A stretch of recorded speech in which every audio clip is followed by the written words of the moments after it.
जय हिंद साथियों। आप सभी का स्वागत है अनअकैडमी डिफेंस गुरुकुल के इस अमेजिंग प्लेटफॉर्म पे।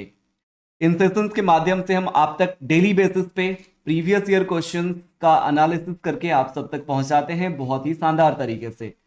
आज के सेशन का जो हमारा पहला सवाल है वो भारत के संविधान से रिलेटेड है। सवाल ये कहता है कि इनमें से कौन सा पार्ट भारतीय संविधान का ऑल इंडिया सर्विस से डील करता है। एनडीए 2022 में यह सवाल पूछा गया है। दोस्तों मैं आपकी जानकारी के लिए बता दूं कि हमारा जो पार्ट 14 है इंडियन कॉन्स्टिट्यूशन का, that deals with all India service. अब यहां पे एक और सवाल पूछा जा सकता था। मान लो चार ऑप्शन दे देता और पूछ देता कि इनमें से कौन सा ऑल इंडिया सर्विस नहीं है, तो जवाब क्या होता है? जरा वीडियो पॉज करके आप बता सकते हैं। आईएफएस यानी Indian foreign service, not forest service, Indian foreign service all India service के अंदर में नहीं आता है। दोस्तों अब हमने पार्ट 14 तो जान लिया, लेकिन अगर आपसे कोई पूछ दे कि भारत के संविधान में कितने पार्ट्स हैं, तो टोटल पार्ट्स 25 हैं। पहले ये 22 हुआ करते थे। ठीक है, जब हमारा संविधान बना था ना उस टाइम पे 22 पार्ट हुआ करते थे, अभी 25 हैं। आर्टिकल नंबर 308 से 314 पार्ट 4 के अंदर में आता है। आज के सेशन का दूसरा सवाल आपके स्क्रीन के ऊपर ये रहा दोस्तों। सवाल है दोस्तों कि विच of the following is not a former name of Lakshadweep. Lakshadweep जो कि हमारी यूनियन टेरिटरी है, भारत का आंतरिक हिस्सा है, ये काफी न्यूज में भी रहा है, सुर्खियों में रहा है बीते कुछ दिनों में। तो इन चारों ऑप्शंस में से कौन सा लक्षद्वीप का नेम नहीं रहा है? अमीन डीबी पहले ये लक्षद्वीप का नेम हुआ करता था। कावाराती तो उसका कैपिटल है। मिनिकोय उसका एक आइलैंड है, और लक्काडीप ये भी उसका एक आइलैंड है, और ये दोनों नाम भी पहले लक्षद्वीप का रह चुका है। तो आइए इसके बारे में थोड़ा डिटेल में समझते हैं। तो हमारा जो यूनियन टेरिटोरी है लक्षद्वीप, जिसका मतलब होता है 100,000 आइलैंड्स, यानी 1000 आइलैंड से बना हुआ एक अर्चिपलेगो है। ठीक है जी। तो इसका पुराना नाम लक्काडीप, मिनिकॉय, एमिनडीबी ये सारा ऑलरेडी रह चुका है। ठीक है। लक्षद्वीप इसका नाम चेंज किया गया by the act of parliament of 1973। Now Lakshadweep हमारा सबसे छोटा यूनियन टेरिटरी भी है, जो कि अरबियन सी के अंदर में लोकेटेड है। ठीक है, तो इसका ओल्ड नेम था लक्काडीप। 1 नवंबर 1956 को इसका फॉर्मेशन हुआ था। ठीक है, लक्षद्वीप नाम 1 नवंबर 1973 को रखा गया। इसकी कैपिटल है कावाराती, याद रखिएगा। पहले इसका कैपिटल हुआ करता था कोझिकोडे। यहाँ का ऑफिशियल लैंग्वेज मलयालम और इंग्लिश है, और यहाँ का अगर कोई हाई कोर्ट का मामला हो तो वो केरला हाई कोर्ट के अंदर में सुना जाएगा। ठीक है, तो मालदीव से सबसे नजदीक में है Lakshadweep. Now let me tell you, यहाँ पे एक एयरपोर्ट भी है जिसका नाम है अगाती एयरपोर्ट। ठीक है, तो मिनिकोय, कावाराती, अमीनी ये सारे आइलैंड्स लक्षद्वीप में ही हैं। ठीक है, और यहाँ पे अभी टाटा कंपनी अपने प्रोजेक्ट्स भी शुरू कर रही है। अच्छा, एक और इंपॉर्टेंट सवाल जो यहाँ से पूछा जाता है कि अंडमान और निकोबार को जो सेपरेट करता है उस चैनल को क्या बोलते हैं? 10 डिग्री चैनल बोलते हैं। ठीक है जी। गल्फ ऑफ मन्नार के बारे में मैंने आपको पहले भी बताया है। ठीक है, इसके अलावा पाल्क स्ट्रेट भारत और श्रीलंका के बीच में आता है। 8 डिग्री चैनल बहुत इंपॉर्टेंट है। ठीक है, 8 डिग्री चैनल जो है ये सेपरेट करता है मिनिकोय को मालदीव से। वहीं 9 डिग्री चैनल की बात करें तो ये सेपरेट करता है मिनिकोय को मेन लक्षद्वीप अर्चिपलेगो से। आज के सेशन का तीसरा सवाल भी बहुत ही शानदार है दोस्तों।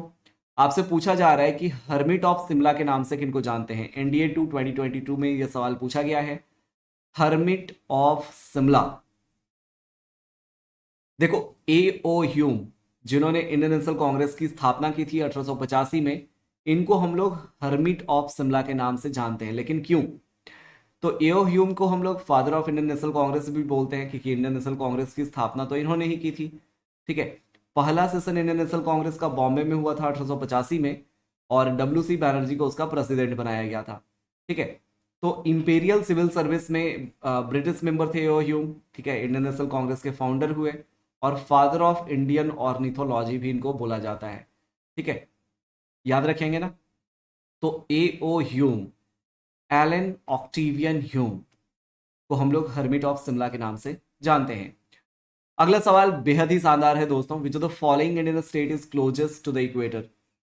इनमें से कौन सा इंडियन स्टेट इक्वेटर के सबसे क्लोज में है?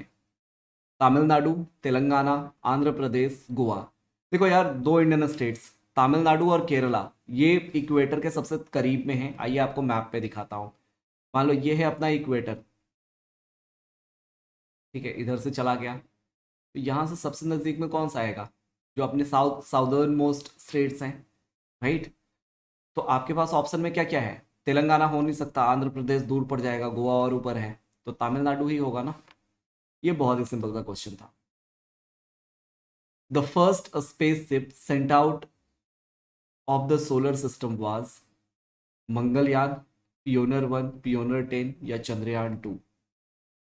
Do you have any idea? पहला स्पेसशिप जब सोलर सिस्टम पे भेजा गया था, कौन सा था? यानी कोई भी पहला स्पेस मिशन जो था ना, उसका नाम था पियोनर 10। ये नासा का पहला मिशन था आउटर प्लैनेट्स पे, धरती के बाहर वाले प्लैनेट्स पे, ठीक है।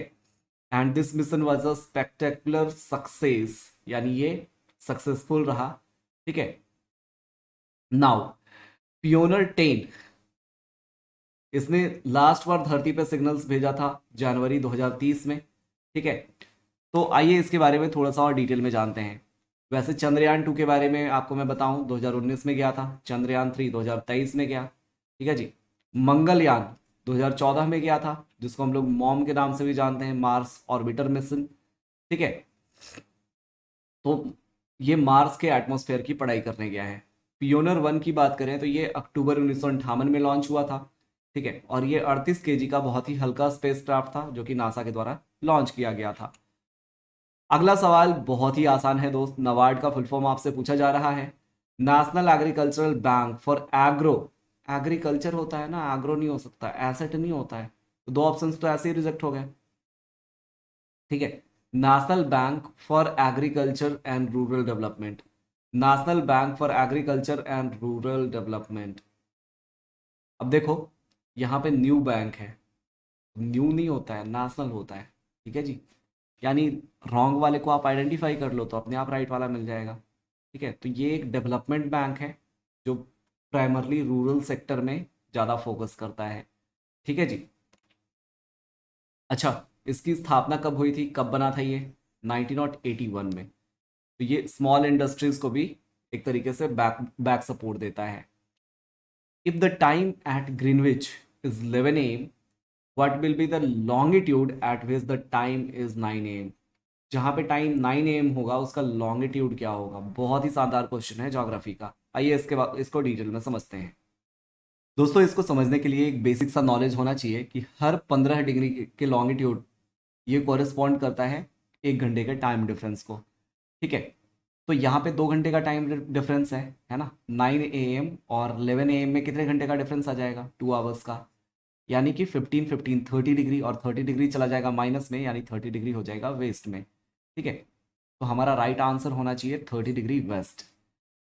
आगे बढ़ने से पहले मैं आपको कुछ इंपॉर्टेंट जानकारी दे देता हूं। अगर आप NDA 2 की तैयारी कर रहे हैं तो आई वुड सजेस्ट यू कि आपको अनअकैडमी प्लस पे रणभूमि में पढ़ना चाहिए, और CDS 2 वालों को मैं सजेस्ट करूंगा योद्धा बैच में पढ़ना चाहिए, ठीक है। ये दोनों बैचेस आपको अनअकैडमी प्लस पे मिल जाएंगे।